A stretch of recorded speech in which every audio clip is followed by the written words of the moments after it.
On serait alors en présence d'un contrat de nature différente. Concernant les modalités de sa mise en œuvre, le murabaha pour le donneur d'ordre d'achat peut être précédé d'une promesse unilatérale d'achat faite par le client, devenant obligatoire dès que la banque acquiert le bien. Le fondement de cette faculté demeure l'instauration d'un équilibre contractuel entre les parties, à savoir la banque et son client. Afin de renforcer la protection des intérêts de la banque, la circulaire, en vertu de l'article 12,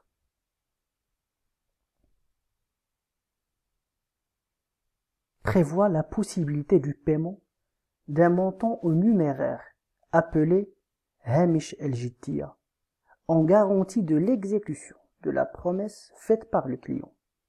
Il s'agit d'une sûreté personnelle de payer une somme d'argent dont le maximum ne doit pas dépasser un pourcentage du prix d'achat du bien par la banque.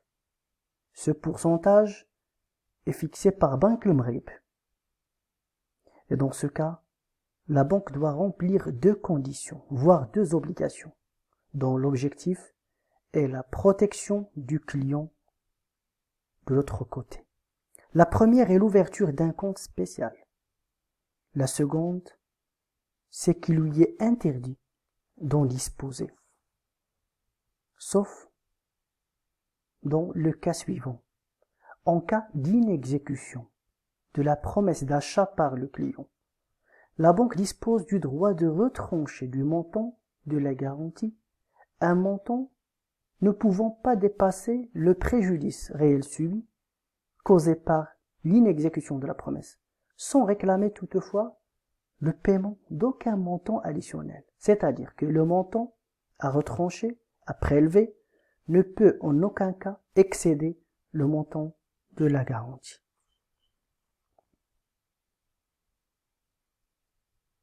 Quels sont les cas de restitution de la garantie par le client? Alors, la loi envisage trois situations.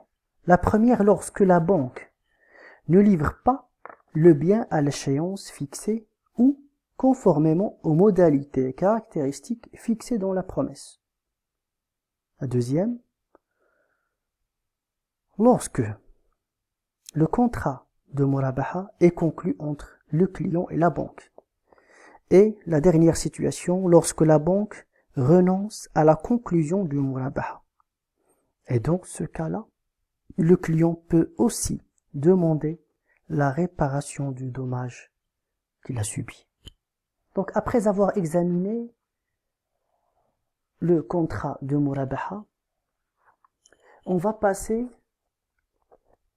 au deuxième contrat faisant partie de la même catégorie, c'est-à-dire les contrats de financement par dette. Et on en parlera du contrat de l'ijara.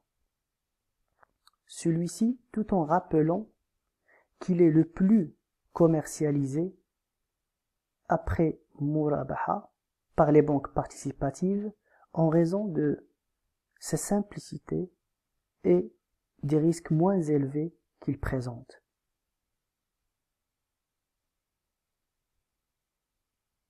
Donc, l'étude de ce contrat va être accomplie à travers l'appréhension des contours notionnels de ce contrat avant d'aborder par la suite les éléments juridiques de sa mise en œuvre en mettant en relief les règles applicables spécifiquement à cette opération juridique tout en faisant mention aux dispositions communes entre murabaha et ijara. Il faut savoir tout d'abord que le contrat d'ijara dérive du mot arabe ujra, c'est-à-dire loyer, et désigne un contrat de location d'un bien qui comprend la possibilité d'en transférer la propriété.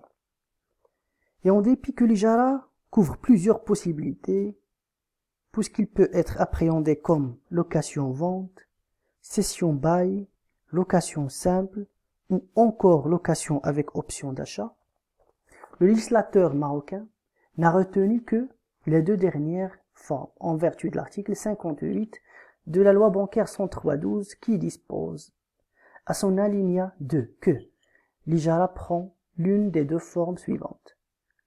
Ijara tshghiliya lorsqu'il s'agit d'une location simple et ijara muntahiya bitamlik lorsqu'en termes de la location, la propriété du bien, meuble ou immeuble, loué est transférée au client selon les modalités convenues entre les parties. Mais avant d'effectuer cette distinction, l'alinéa premier du même article définit l'ijara comme étant tout contrat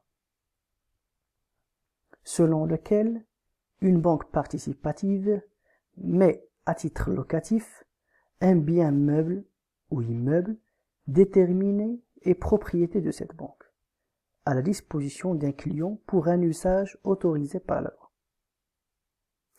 De cette définition, il en ressort que l'ijara présente les caractères suivants. C'est un contrat mettant en relation deux parties, la banque d'un côté et le client de l'autre. C'est un contrat de location consistant à donner en bail la jouissance d'un bien en contrepartie d'une rémunération convenue entre les parties. C'est un contrat portant sur un usage autorisé par la loi. Et enfin, c'est un contrat au terme duquel deux possibilités seront présentes. Soit la restitution du bien par le client à la banque, soit l'acquisition du bien par le client en vertu d'un acte séparé et indépendant de l'ijara. Et en se référant à la circulaire 1W17, on trouve que celle-ci régit l'ijara aux articles de 16 à 30. La lecture de ces dispositions permet de les classer en deux séries de règles. Celles propres à l'ijara et les règles communes entre l'ijara et le murabaha. Commençons par les règles propres à l'ijara. Ils peuvent être analysées en fonction de trois éléments, le prix, la durée et l'objet. Concernant le prix, les parties au contrat d'ijara peuvent convenir à ce que le prix soit fixe ou variable. Et pour éviter tout abus éventuel de la part des deux parties et assurer l'équilibre contractuel, l'article 18 de la circulaire impose, dans le cas où le prix convenu est variable, de prévoir au contrat les modalités de sa détermination, ainsi que ses seuils minimum et maximum. C'est-à-dire, les parties doivent, lorsqu'ils conviennent que le prix de l'ijara soit variable, de stipuler au contrat son plafond et son palier. Concernant la durée, elle doit être déterminée au contrat. Elle commence à courir dès la mise à disposition du bien au client par la banque, conformément aux conditions du contrat. Il faut garder à l'esprit, en revanche, que rien n'empêche le client à résilier l'ijara avant la fin de la durée fixée au contrat, à condition d'honorer aux engagements convenus préalablement, et ce conformément à l'article 20 de la circulaire. Le dernier élément, savoir l'objet, peut porter soit sur un bien meuble ou immeuble, mais l'article 19 précise que le contrat d'ijara ne peut être valable s'il a porté sur un bien destructible du fait de la jouissance ou de l'utilisation, car ces biens ne peuvent pas faire l'objet d'un usufruit. Cet objet doit être également connu et accepté par les deux parties. Concernant les règles propres ou les règles applicables à l'ijara et le murabaha. Ces règles se rapportent essentiellement aux garanties pouvant être stipulées au contrat d'ijara pour assurer le règlement de la location, soit pour l'ijara simple ou l'achèvement de l'opération de l'achat en cas de l'ijara avec option d'achat ou muntahiya bit-tamlik. En effet, comme le murabaha, en cas de défaut de paiement par le client, l'établissement peut exiger le paiement d'une partie ou de l'intégralité du prêt restant dû après la mise en demeure du client ou après l'expiration d'un délai fixé, ou même immédiatement après le défaut de paiement. Et ce, pour renforcer la protection des droits de la banque contre tout désengagement du client. Cette protection se trouve aussi soutenue par le biais de la mise en œuvre du mécanisme de réparation. La loi a en effet reconnu à la banque la faculté d'exiger le paiement d'un montant en réparation du dommage qui lui a été causé par le défaut de paiement, mais à la limite des échéances restantes pour éradiquer tout abus éventuel de la banque et assurer l'équilibre contractuel. Mais la circulaire a prévu des mesures préventives, à l'instar du murabaha, afin de permettre à la banque de contracter tout en garantissant le paiement, soit directement, soit indirectement.